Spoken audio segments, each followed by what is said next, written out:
contributing. I live in Bathgate. I'm a single working parent.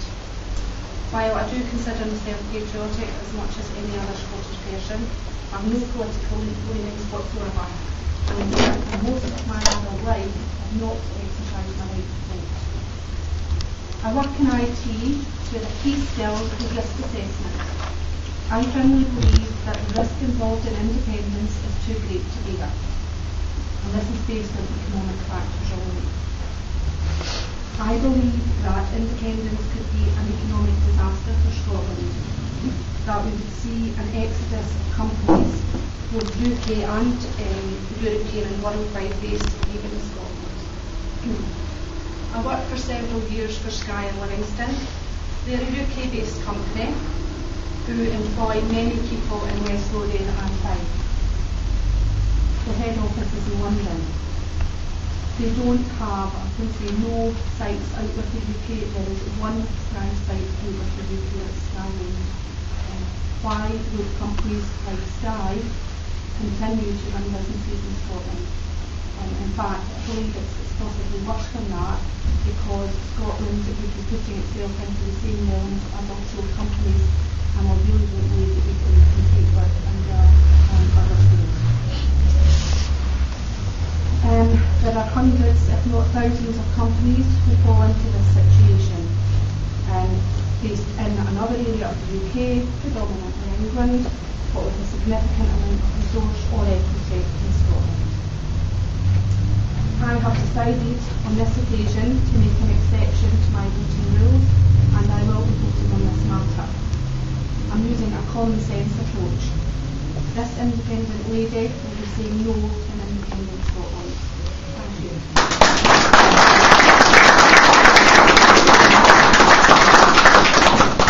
Thank you. Now that Where has got his breath back from his jumping through, it's a pleasure to introduce him to you. And first we were somewhat waiting for this in Lithgow when they had their launch meeting. It's appreciated that he's taken his time to return to West Lothian to speak to us again. I'd ask you to give a very warm welcome to him. Just to explain, I was coming up from London on a meeting there today, and the pilot was telling me that when they were testing the fuel gauge didn't seem to work. So they didn't know how much fuel was on the plane before it took off, so they literally had a guy on the wing with a dipstick trying to see if there was enough fuel to get up here. But it's good to know that Alexander's not the only one who's had difficulty estimating fuel. As has been said, our aim is to be a broad-based campaign. For people up here who probably don't agree on very much at all, apart from probably this one issue.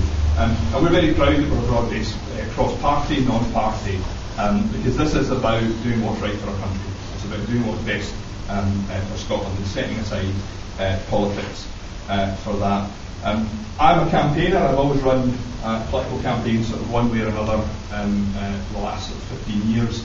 And I always say when I speak to audiences, I've always said throughout my time as a political organiser, that every vote will count in this election. And frankly, it's not always true when I say it to audiences. But it is true this time. In this referendum, every single person's vote will count, whether you're a single working mum from Bathgate, or whether you're the First Minister. There is absolute equality in terms of that decision that we will make.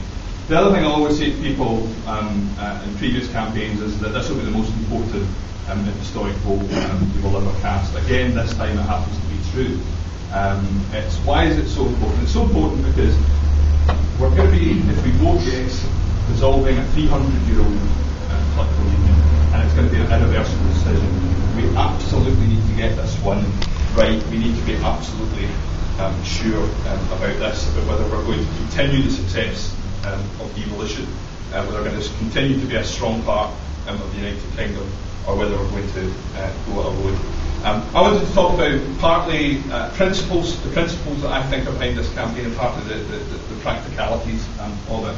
A couple of friends who probably already heard me tell this story in Lithgow, I'll apologise to, but in a previous life I've worked as a governance advisor in Rwanda, and some of you will know the very kind of painful and difficult history of that country 15 years ago, the violence that took place there.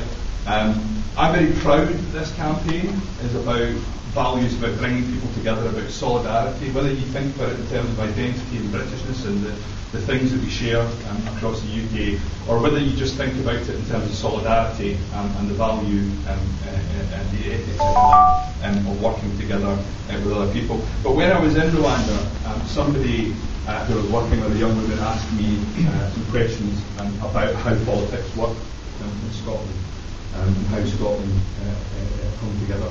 And they're desperately trying to create that kind of shared identity to move on from past divisions. And what she asked me was, "You're from Scotland?" I said, "Yes." She said, "Tell me, do the Scottish and British get on in Scotland?" She didn't understand that we were both Scottish and British. She couldn't understand that there was no contradiction in people's minds of being both. And I think this is something which is a value in itself, because all over the world, people are sharing sovereignty, coming together. In Africa, where I work, you've got former colonies, 40 years, 50 years after having got their national liberation, who are now coming together. They're now sharing sovereignty again, because they know that the challenges of the modern world, the huge challenges of global capitalism, these huge forces which we see on television over the last 5 years in particular, overwhelming countries across the world, we can't do these things alone. We need to work together. And you see that in North America, you see it in Europe, you see it everywhere in the world, with countries desperately coming together because we recognise that we are stronger when we work together. I think the most obvious example of that in recent years, not too far away from here, was the trouble with Scottish banks. The Government of the Bank of England talked about how banks are international when they're doing business, but in their debt they're very much national, and that was certainly the case with Scotland's banks. When Alistair Darling, my boss, bailed out those banks, nobody asked why he's doing it. There's no conditions, no sort of last minute kind of wrangling, no shuttle diplomacy between Edinburgh and London to decide whether we should bail out those banks or not. Why? Because we have that shared solidarity and that shared identity. Those questions of togetherness, those questions of solidarity are not just a bonus, they underpin the economic union, they underpin the social union and the shared institutions that we have. They're not just a bonus. And I think that yes, there's a benefit in the economy of scale of being part of an economy that's 10 times bigger, part of an NHS 10 times bigger, part of an NHS that's 10 times bigger, of getting 10 times the amount of programming that we pay for through the licensing through the BBC than we otherwise would have. But I don't think those things can be easily separated from that sense of unity, however you describe it, whether you describe it in purely practical terms as being about solidarity, or whether you think about it in terms of national identity. But our argument is, and I think this is where most undecided voters are, that this isn't just really a question of those high principles and values and ideas of identity. It's as much for people a practical, pragmatic decision about self-interest. And our argument is that Scotland enjoys the best of both worlds at the moment. In democratic terms, we have a strong Scottish Parliament making decisions on health and education, on things we care about here in Scotland. I think a successful Scottish Parliament over the last 13 years. But we also get to be part of something bigger. We also get to be part of something bigger in an unstable and uncertain world. We also get the best of both worlds, I think, in economic terms. We're part of this bigger home market. This bigger home market, as I said, is 10 times the size of our own economy. And what that enables us to do, as well as underpinning the success and distinctiveness of the decisions made in the Scottish Parliament, it also underpins the things that make us special, the natural resources and the human resources that we unlock. And to give you a couple of examples, Scotland has always been at the forefront of science and innovation and research in the world. We have huge numbers of world-class universities, far more than any comparable small country has in the world. That research, the work that those scientists do in medical research and the new inventions and innovation is underpinned by UK research funding. We have 8% of the population, we could double that in terms of the UK science and research money. It's not subsidy, it's because we in Scotland are good at it. It's an example of the United Kingdom unlocking our human resource. Not too far away from here, across in Rosyth, you've got 2,000 people incredibly skilled engineers building huge aircraft carriers. Not just a short-term job in building two aircraft carriers both there and across in the Clyde, but 50 years of work, because Scotland has always built high-quality technical warships for the United Kingdom. And I think that's something we should be really proud about. At this point in today, when the First Minister gave what was billed as a speech setting out his vision on defence, that he didn't have anything to say about how he would sustain those 4,000 jobs in the yards and the thousands more jobs that depend on the shipyards and the wider community. Then you look at things like the green energy revolution that's happening across Scotland at the moment. At the moment, we get a third of the entire British investment in green energy. It's paid for by the household energy bills of 26 million households across the country. We get a third of that, yet we just pay about a tenth of the total amount. Why? Because we have that potential here, and that's underpinned by the United Kingdom. So those human resources, those natural resources, best unlocked by being part of the bigger United Kingdom. And that's our argument.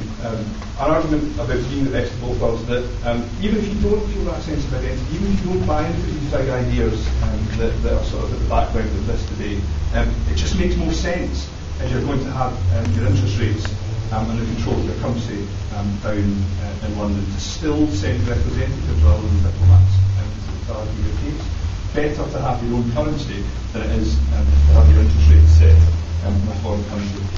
But it makes no sense when we've got this vast home market where 4 times as much of our trade in goods and services goes to the rest of the United Kingdom as to the rest of the world.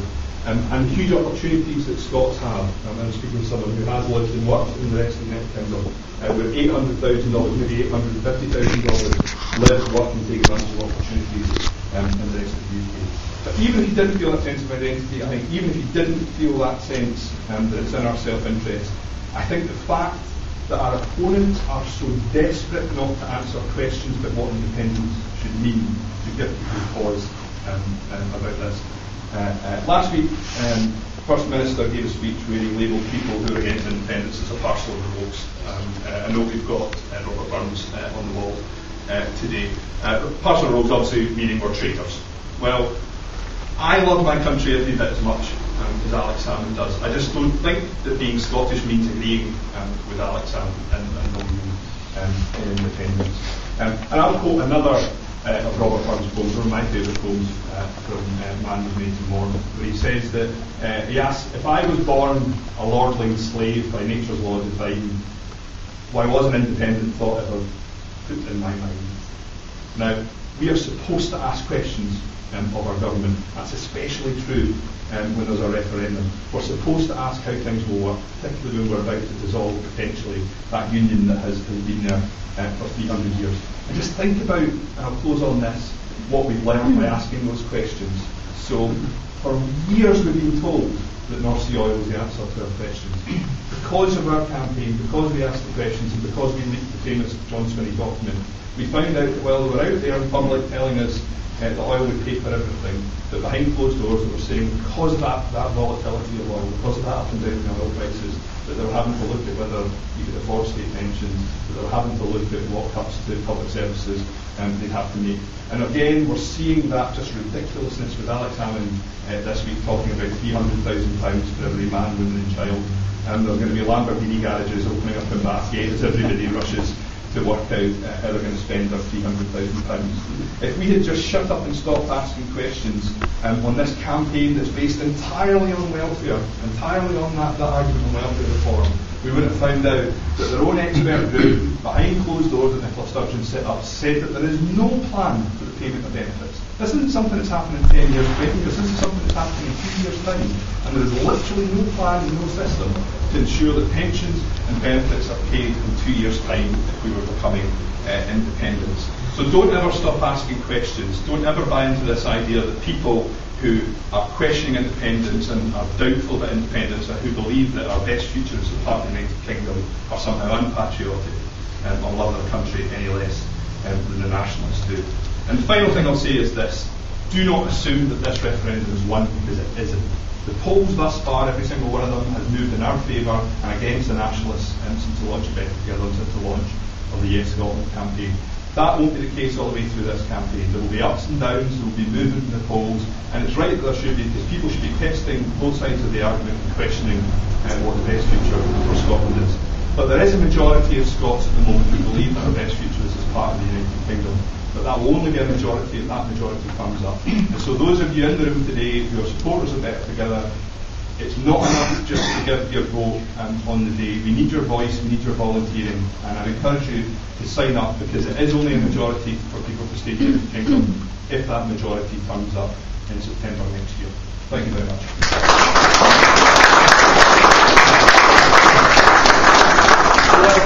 Thank you very much for that. Well, as players, we should all be asking questions, so it's an opportunity from the floor. If you have questions that you'd like to answer in particular, and put your hand up there and ask a question. Stand up, give us your name, please. Yeah, my name's Stacey. I would like to know if you could describe why we're better together in one sentence. What would it be? Because the posters in the room are just blank, and I think that reflects your debate.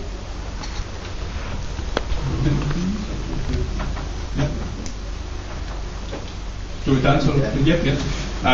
In one sentence, I think we're better together because we share bigger opportunities and we limit the risks as part of a bigger United Kingdom. We wanted it in one sentence. Scotland gets independence when we have to go into the Euro. Well, this is an interesting one. So we talked about what you learn from asking questions. A year ago, we were putting in freedom of information requests to the Scottish Government. You remember this with the EU legal advice. We thought we had an absolute dynamite file sitting in a filing cabinet somewhere in St Andrew's House, because we were fighting tooth and nail not to reveal anything about this legal advice. You remember the interview where Andrew Neil asked Alex Salmond, is your opinion that we'd be automatic membership of the European Union backed by legal advice? He said, yes, it is. Now, of course, what we found out through asking questions was that actually what they were covering up was they never asked for legal advice in the first place, despite going around the country telling people that it was an absolute given. Now, they've not stopped telling bogies on Europe. On the 1st of July, Croatia became the latest country to join the European Union. Every single leading nationalist on that day was out giving interviews, and they said two things. They said that Croatia's joining the European Union proves that Better Together are lying when they say that there's a risk that a question mark over Scotland having to join the Euro, and a question mark over whether we have to join the Schengen Agreement on open borders. For those of you who don't know about the Schengen Agreement, it's the freedom of movement agreement that there is across Europe. There's two countries that aren't a member of it, Ireland and ourselves. It's why you don't have border control between Ireland. But obviously, if one of the nations within the British Isles, within that free trade area, was a member of Schengen and the rest weren't, you would have to have border control the same as you do when you go into France or somebody else in the European Union. Now, they consistently said that, right? But here's the thing. Every SNP MP voted for the treaty in the way that every single national parliament across Europe voted for the treaty which brought Croatia into the European Union. Croatia has to join the Euro as a principle of its membership. It's not just me who has said that, it's also the governor of their central bank said it on the same day that Nicola Sturgeon was going into the studio saying that. And that's Article, I think, 5, and in Article 4 of their treaty it also says they have to join Schengen. Now, if the argument that's coming from the Scottish Government is don't worry, we'll ask for an opt-out from Schengen and an opt-out from the Euro, then that's fine. Let's talk about that, and then let us have an honest assessment as to whether we think there's a strategy for winning that negotiation for 27 other EU countries. But my point is, if the case for independence is so strong, why do we need to deceive us at every turn? Why can't they just give us an honest assessment of what their plan is? And why haven't they still released that legal advice that a year ago we asked about? Because it has now been commissioned, it is now sitting in a filing cabinet somewhere, but none of us are allowed to see it. Okay, I'll one question I have to say, but I'm just going to ask Harry if you'd like to address a few words to that. Thank you, Charles. Charles has done all the hard work. Charles has put this together tonight, so I thank Charles for doing that. For those of you that don't know me, my name's Harry Cartwell. I had the honour of being elected as one of the councillors here in Bathgate last May. It was a culmination of sort of community activity, and I love my hometown, and I love the area, and that culminated with people in Bathgate putting some trust in me, along with the other councillors, to do the best for the town. And that's what I feel I'm trying to do tonight, do the best, not just for the town, not just for the county, but for the country. Now, my late father, I was a very late baby, my late father fought in the Second World War. He fought in the last 6 months of the Second World War. He advanced upon Berlin. My uncle was a naval commando during the Second World War, so I heard a lot about what Charles spoke about earlier on, about real threats that was faced. The threat of Nazism, which is, we all know about it, we've all seen the images of the concentration camps. I've personally visited Belsen. We've seen the threats that were there, that they came together to fight. But they came together with the Welsh and the English and the Irish, and obviously the various Commonwealth countries that came together. It was a world war. They came together for Britain. My father was a great unionist. Now, I didn't follow in his footsteps in the Conservative Party. I joined the Labour Party. I took to the side of the family, my mum's family. My grandfather, on my mum's side, was a great trade union activist down in Mingus' steel foundry. I believe he was one of the first men in the area to organise a rent strike to get better housing. So I had that split in my family. I had that all the way through. But even with that sort of political split, which gave me a great upbringing politically, they always were British. They were always British through. They were proud Scots, but they were also British. And I just think about some of there's been some talk tonight about economic union, and there's been some sort of about the heart. I'm thinking of some of the great Scots that have been and have achieved since 1707, and we've got the great words there of Robert Burns. I mean, Robert Burns was a Scot, but he was also British. James John Simpson from here in Bathgate, we're all very proud of him. He was a proud Scot, but he was British. Alexander Graham Bell, the telephone inventor, Scot, but he was British. Tar McCarran, I mean, tar all over the world. Where did he come from? He came from Scotland. He came from Scotland, but he was British. My point is that they were proud Scots, but they were part of a strong union, and they were British. So what are we risking with independence? Well, what would have happened when we put our cash point cards on the wall the day that the financial collapse came? Do you think that if we had been independent, that money would have came out? It did. Because I was there that day, it did, as part of the United Kingdom. Would it have if we had been in an independent Scotland? I think probably not. But I'm a gambler, and that's one of the reasons that I believe that we are better together. I think that there are arguments, of course, and I hear some of my most articulate colleagues in the council, and I can see two behind you, Greg McCarran and Wally Boyle, who put forward a fantastic argument. And I listen to what they have to say, and some things have some great points, but I think ultimately breaking up the United Kingdom is a gamble. It's a big gamble. Will it work? I don't believe it will work. I have never been convinced it will work, otherwise I wouldn't be sitting here. I would be sitting in another political group. I also think, who is going to run the country after? If we were to lose the vote, who would run the country after it? Would it be Alex Salmond? Would it be Nicola Sturgeon? Who would be the people that would run it? Would everyone in this room have the faith in those who are in the Scottish Parliament at the moment to run our country? Some might, some won't. I think I would like to just finish off by saying, as I say, I am not a gambler. I don't want to gamble in the future, and I do believe we're better together. Thank you. As well, with the West Lothian Council, I'd like to ask the Provost of West Lothian to say a few words. Thank you, Charles. I'll be quite brief because we have already set up in the Lithgow Better Together group, and our Better Together campaign is up and running. Now, normally, as Provost of West Lothian, which I have been for about 6 months, I would not get involved, and I will not get involved in party political issues. As the civic head, I'm very restricted, but this is not a party political issue. This is far, far bigger than a party political issue. This, in fact, is the biggest decision that, in fact, the people of Scotland will probably ever make, or that we can ever remember having to make. I think points have already been raised this evening which are very relevant, and I was delighted the way that Blair spoke. Most of what he said was positive. And it's absolutely critical that the Better Together campaign and ourselves stick to a positive argument. We should not just snipe away at whatever Salmon says or what the nationalists say. Otherwise we will fall into their trap. They work on sound bites, they work on slogans, and these slogans and sound bites are very effective for a short period of time. But if we are going to be chasing these sound bites and slogans, we ain't going to win the argument. And Blair's presentation this evening I thought was extremely positive.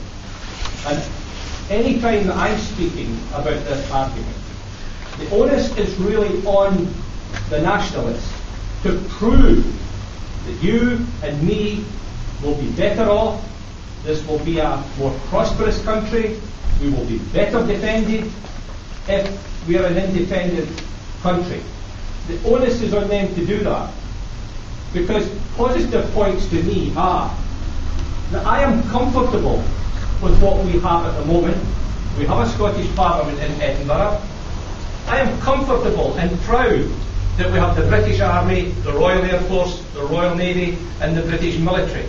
They do a tremendous job for us. I don't want for this part of this island to be secured by 90,000 whatever they're going to be. We have no idea what their defence programme is going to be. We know what it's not going to be, but that is negative. So I don't think, and the nationalists have changed dramatically in my lifetime and what they've been saying. Their slogans have changed. They went from free in 93 to independence in Europe. We want to be in the arc of prosperity. Remember the arc of prosperity? Ireland, Iceland and Norway. About 6 months later they realised, oh, Ireland, Iceland, something's not working here. We better change that. We'll be friends with the Scandinavian countries. So they want to be friends with everyone except their nearest neighbour. And that frightens me. Because most of our real connections in work, in trade, in friendships is with our nearest neighbour. And that is one of my biggest fears about the argument for separation. So I bring you greetings from Linlithgow. And I hope that in fact the slogan of Better Together will bring us all together. And certainly, as far as the campaign in the north of the county is concerned, we'll be coming over to help you, and I hope that when you get your team up and running here, you will come over to help us. Because the one thing that will lose us this argument, as has been said, and I'm repeating it, is complacency. If we become complacent, we are handing this over to the nationalists in many ways. That's a big issue, that complacency. So we must continue to fight over the next 15 months. Thank you.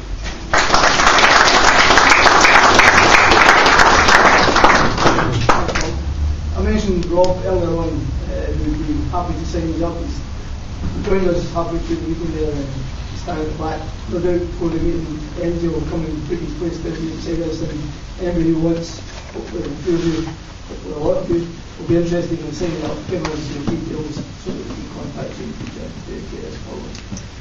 Back to questions, there's a few. My name's Bob Ingalls. I have a question for Blair, but before I get to my question, we have the unionist parties coming together, and such a recipe for cooks and broth I probably have never seen before. And on the other side, we've only got one piece, that's wee egg. On the other side, I don't know. My question to you is, if there's to be a presidential type debate on the telly, one-on-one, who's leading us? Don't send David Cameron to Well, there's only one person who's keen on it being David Cameron, and that's Alex Salmon. Why? Because I ask that as a genuine question, because he doesn't vote. This is about us as Scots deciding what's best for us. This is not Scotland v England. This is not UK government versus Scottish government. This is about us as Scots making a decision for our future. So I make one prediction is that there will not be a debate between Alex Salmond and David Cameron. I predict it will be between Alistair Darling and Alex Salmond. Very interesting. That very interesting. Maybe it's Alistair's background as a sort of cross-examining lawyer that the First Minister is worried about. But he's going out of his way to say he will not debate against Alistair Darling. I'm pretty old-fashioned about this. I think one side gets to decide who debates for them and the other side gets to debate who decides for them. Now, if Alex Salmond decides he's not going to debate anybody because we won't put up David Cameron if someone doesn't have a vote, then think what that means. That means the First Minister of Scotland is bringing a referendum on a white paper he's putting forward in November, isn't willing to debate against a fellow Scot in the course of the referendum campaign. Can you assure me that the Alistair Darling? I'm telling you it'll be Alistair. Okay.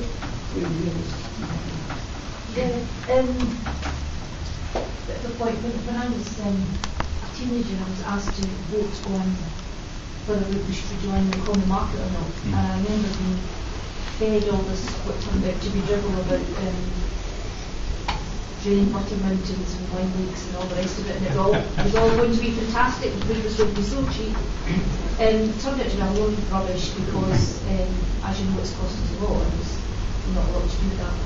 What my question to the panel is, how can we be guaranteed that either side is actually telling the truth?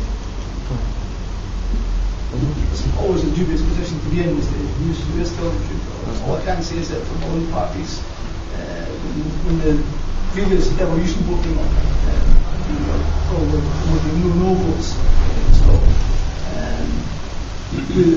And people think that devolution hasn't moved as far as we would like to in the period that since devolution took over.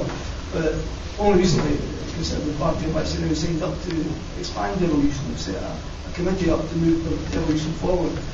Every other party in the Better Together grouping have also put in place more devolution prospects for the nation. What these end up as being is something that involves, maybe it doesn't involve fast enough for people who would like to be separatist.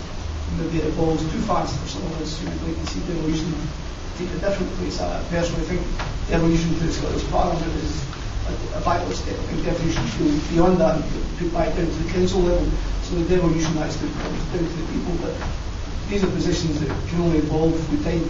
But all I know is that already the parties involved in Better Together are changing the position, particularly the Conservative Party, to move towards a more evolved parliament.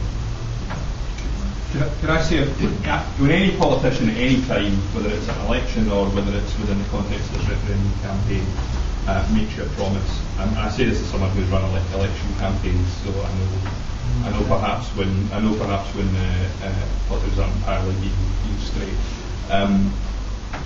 Does it have a policy attached to it? Is the first question. So it's only a promise if it has a policy. So here's what we're going to do, and here's how we're going to do it. Yeah? It's easy to say we will do this. How are you going to get there, right? So first of all, does it have a policy? Does the policy actually have people attached to it? Second thing is, does it have a cost attached to it? Nothing that's worth having is free.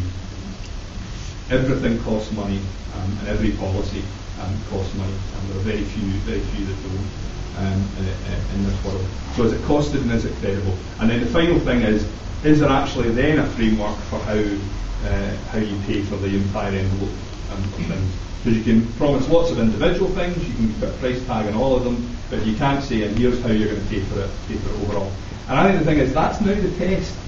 Basically, since my own party imploded in 1983, that's been the test that's been set of modern political parties. It's get a policy, is it detailed, is it costed, is it credible, and is it within a credible plan for your overall kind of financial plan. Now, if that's true for an election where you can kick someone out after a few years, it's got to be doubly true for a referendum where you're making an irreversible decision. So I think the test we need to set when they come out with this white paper that we've waited 2 years for in November this year is there policy, is there detail, is it costed, and is there an overall plan how it's all going to be paid for? Because if it isn't, none of it is a real promise, and that's that's advice you can take for free at the next general election or Scottish election as well, which should be true of all politicians.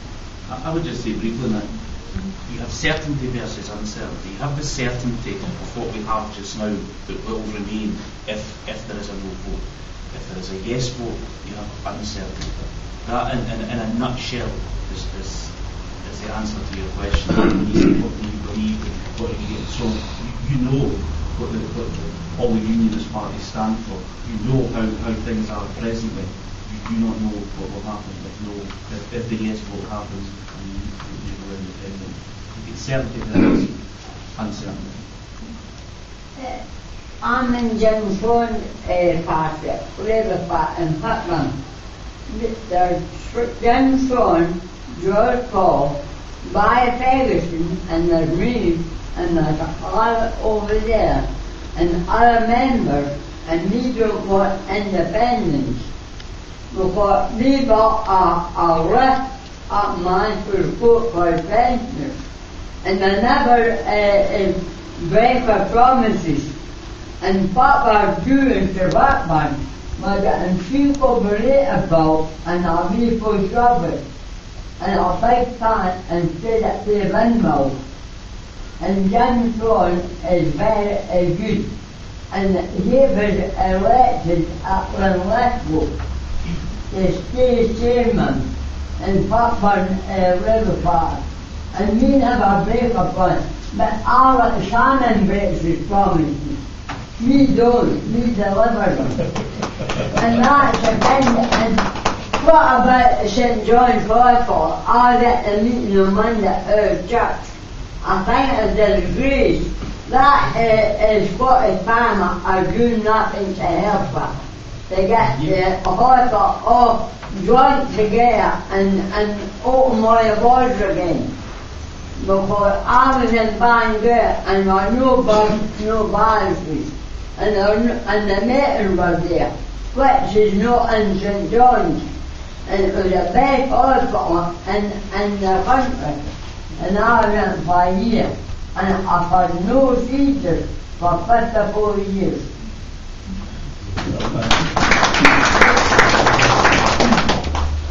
Brian, for those of them, we are councillor for West Lothian, have been for 21 years, just about as long as Tom's here. In fact, even longer. The separatist argument I've listened to, and somebody else has hit on the head, is the uncertainty. Rudy mentioned it, and I would like to put questions to.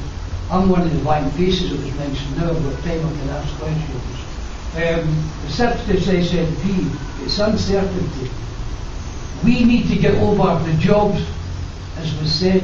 There's so much uncertainty. And pensions, I've now become a pensioner. I would like to know, do we have any answers? It's always uncertainty on jobs and pensions.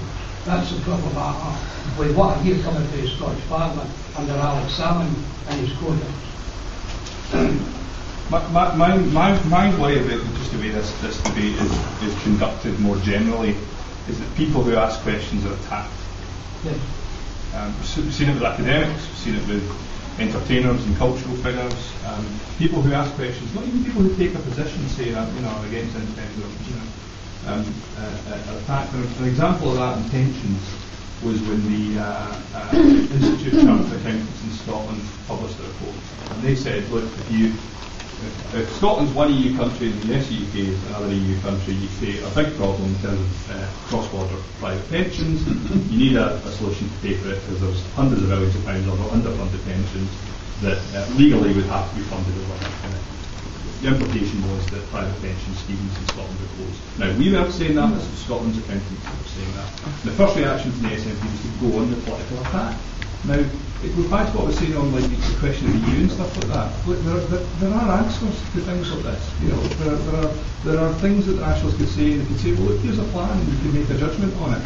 But it's got to be a real debate, it's got to be a real discussion. Now, the first rule of strategy is never interrupt your opponents when they're making a mistake. I think they're making a huge mistake by doing that, because I think when people hear them saying shut up and stop asking questions, they think, well, hang on, there's something not right here. But I think the pensions point's a really important one. We were supposed to by now have had the pensions paper, which was setting out what was going to happen to pensions in independent Scotland. We haven't had it. I'm told that journalists have been told that the entire area of social security and welfare will not be covered in the Independence White Paper that's published in November. That's the biggest single piece of government expenditure. It's the biggest thing that any state does, and it's not going to be covered in the proposition that we're voting on. So, they may think it's unfair that people want details of what will happen to their job and what will happen to their pension. I just think it's common sense. I think people want a wee bit more detail than they're getting. We've probably got time for 3 more questions. There's 3 hands we've seen up. 2 down to the back and Austin at once. Thanks very much. I'm one of the SNP councillors that Harry referred to earlier on, and thank you for having people who are not convinced no voters, quite opposite, at this meeting, and I chair the West Lothian campaign, and you're welcome to attend our public meetings as well. It's right that we have to interchange, hear each other's viewpoints. That's democratic. So it's the only way to do it. I am a bit surprised at some of the terms, some of the arguments that have been used. I could pick up many points. I'll choose one and one alone, which is that I had thought the no argument had moved away quite strongly in the last year from saying that Scotland couldn't afford to be an independent country. There was more a case of it's not could Scotland afford, but should Scotland choose to be independent. A quote from David Cameron when he gave a list of small independent European countries, including some that were mentioned earlier on, Norway, Denmark and the like, and he said, talking about Scotland, can you afford to go alone? He said it would be wrong to suggest that Scotland could not be another such successful independent country. It would be wrong to suggest we couldn't be another such successful independent country. This is really a question for Charles or Charlie, I can't remember what you prefer. Can you afford to go alone? I don't know what your message is. Are you saying we can't afford to go alone, or are you saying, as David Cameron, your party leader says, Mr. Charlie, that you can? Which is it? Can I say, the question on the ballot paper next year isn't could Scotland be an independent country? Of course it could. And if we vote yes, it will be. The question is should it be an independent country? The question this asks is about people's personal finances. It says, and I'll read it to you, it says, it will be an irreversible decision for our country and our children's future, but also an important decision for you and your household finances. Now, asking whether people will personally be better or worse off is not saying that Scotland couldn't go alone, it's asking whether we should go alone. And this goes back to the idea that if you say that the fact that the Institute for Fiscal Studies, the independent think tank, came out and said, which is we get £1,200 more a year in public spending than the rest of the UK, how do we fill that gap given that is made up for by the entire North Sea oil, the 90% of North Sea oil as it is? If you ask that question, you're anti-Scottish.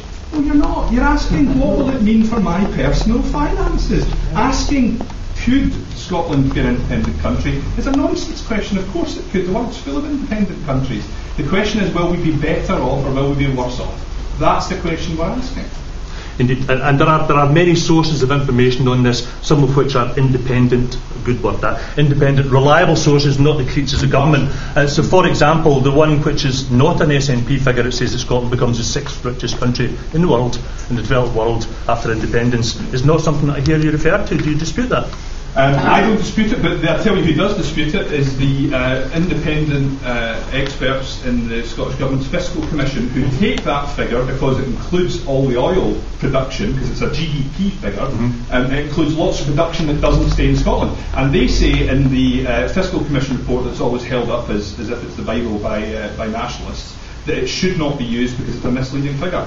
I'll stand by Joseph Stiglitz. And that will be the oil which Alistair Darling said is only 2 billion barrels instead of 24 billion. No, he didn't. Yes, he did. No, he didn't. Absolutely did not. Well, one question for the whole night, reaching an hour, one final question for our I get very offended by people, nationalists mainly, who actually accuse me of being anti-Scottish, mainly because I'm conservative. But I I designed cartons. My grandfather in Edinburgh designed the Edinburgh tartan. I have more Scottishness in me than a lot of signed up nationalists might have. I'm very proud to be Scottish, I always will be. I'm also extremely proud to be British, which I am. who was a rapid young. He was killed in the Second World War. He was a pilot in one command, and he fought and died under a Union flag. He too came from a Scottish family, and everybody was fiercely proud to be Scottish.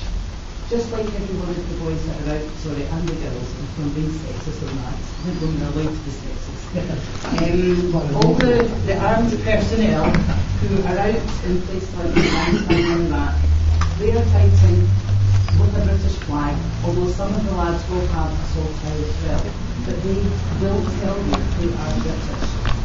What I'm particularly concerned about is in terms of the military personnel, an independent Scotland would have a peacekeeping force. Now, the same thing like the Belgian army, they clock off on Friday evening, 4 o'clock in the afternoon. They don't work over the weekends, and they don't have any heavy artillery, they don't have anything major. They reckon that all world problems can be solved with a handshake. Now, that to me is the kind of utopia that Alex Salmon has in mind for the military personnel here. And the personnel that we have in the British forces, and let's remember they are British forces, they always have been British forces, they can't be a Scottish force. It means that we are sullying the memory of the people who have fought and died for the Union flag. So does that include the 20 million Soviet citizens who died in the Second World War? I'm sorry, they were our allies. They were our allies, but an independent country nevertheless, weren't they? Yeah. Well, she's talking bollocks. You've got to challenge her. She's talking absolute bollocks. I'm a former soldier. And listen, I'm a former soldier. She's talking rubbish. Yes. So it must be a nationalist, sir. Must be. That's the type of attitude you get a lot. Anyway, my question, sorry to get back round to that, was, will all the serving personnel be given a vote in the referendum? Or are they being excluded in some way? Because I know that lots of people who live in England are most upset at not being able, although they're Scots born and living and working in England, they're not able to vote. Will they be allowed to take part in the referendum? I think it's extremely important that we do. I know that there are steps being taken within the bill to try to make sure that Scots serving personnel who are not sort of, if you like, away from Scotland through choice do get a vote, and I think that's right to do it. I mean, on the question of defence, look, there's technical aspects to defence, and there'll be lots of debate about divisions and frigates and all that kind of stuff over the next year or so. I thought there was something really interesting in what the First Minister was talking about today. He said that because there were no surface vessels patrolling the waters around Scotland, that Scotland wasn't getting anything. And HMS Lancaster, I think it is currently touring the Caribbean, interdicting drug smugglers. Now, I think that's important. I think it's good that Scottish sailors are on that ship. Just because they're not within sight of Millport doesn't mean that they're not serving Scotland, you know. And I think there's a wee bit of a philosophical thing behind a lot of this about being inward looking and being outward looking, and I think that's going to become a feature of this debate as we go forward. Okay, I'll just draw the meeting to a close now. I think we'll keep it long enough for this evening. We've got a year of this to go in. Thank you all for attending, particularly for the Yes campaign. As Councillor said, it's good to have you along as well to enter into the debate. I hope to enter into intelligent debate for the next year or so. Claire, would you like to say a few words just to I think you all heard enough of me. Brothers and sisters at that point, definitely agree.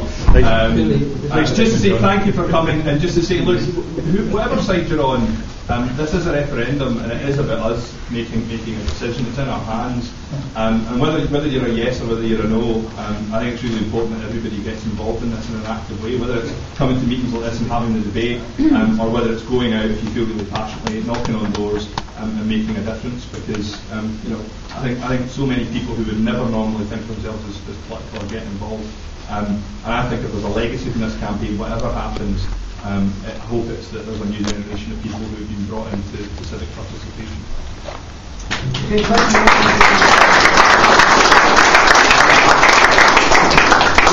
Leave their names on the back in front of you. See you again.